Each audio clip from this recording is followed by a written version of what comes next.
आणि यानंतर बातमी, महाकुंभमेळ्यातून आपल्या रूपामुळे प्रसिद्ध झालेल्या मोनालिसाला सध्या त्याच प्रसिद्धीचा त्रास होऊ लागलाय।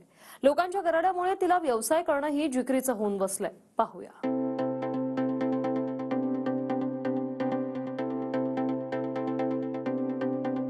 काजल डोळे, कुरळे केस आणि प्रयागराजच्या महाकुंभमेळ्यात रुद्राक्षमाळा विकणारी ही तरुणी एका फोटोनं देशभर व्हायरल झाली। तिच्या सौंदर्याच्या आणि साधेपणाच्या चर्चा सुरू झाल्या।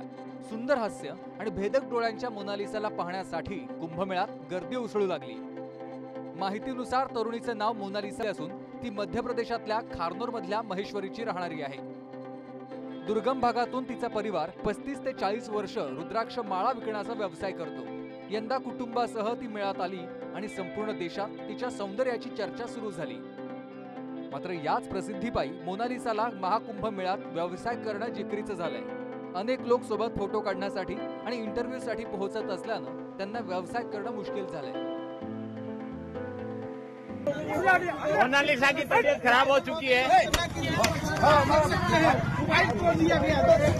मोबाइल तोड़ दिया है मोनालिसा ने, मोबाइल तोड़ दे रही है। कितना दिन से आप लोग इस मेले में है? मेरे को 2-3 दिन हुए। मैं पहली बार आई, ये लोग आते रहते। अच्छा, आप पहली बार आई यहाँ पे? हाँ, मैं पहली बार आई। बिक रहा है कि नहीं बिक रहा है? अभी मेला तो चालू नहीं हुआ, होने तो जब बिकेगा। अच्छा, मेला कब से चालू हो जाएगा? पता नहीं मुझे कब। अच्छा, मेला में आगे पता ही नहीं। लोकांच्या जाचापायी मोनालिसा आणि तिच्या परिवारानं कुंभमेळा सोडल्याची चर्चाही रंगली। मात्र तिच्या कुटुंबानं अशा बातम्या फेटाळल्यात। पण लोकांचा त्रास होत असल्याचं त्यांनी सांगितलंय।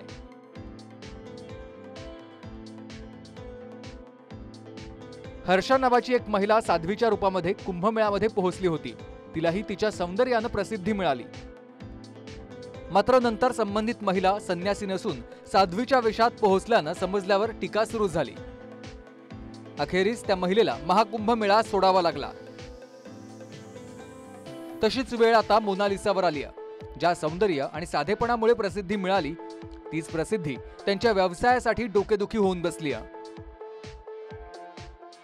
Bureau report, TV9 Marathi.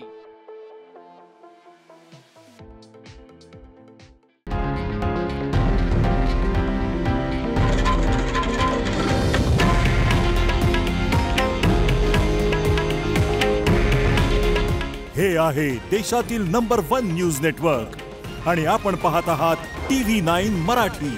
काळजी तुमची, हित महाराष्ट्राचं।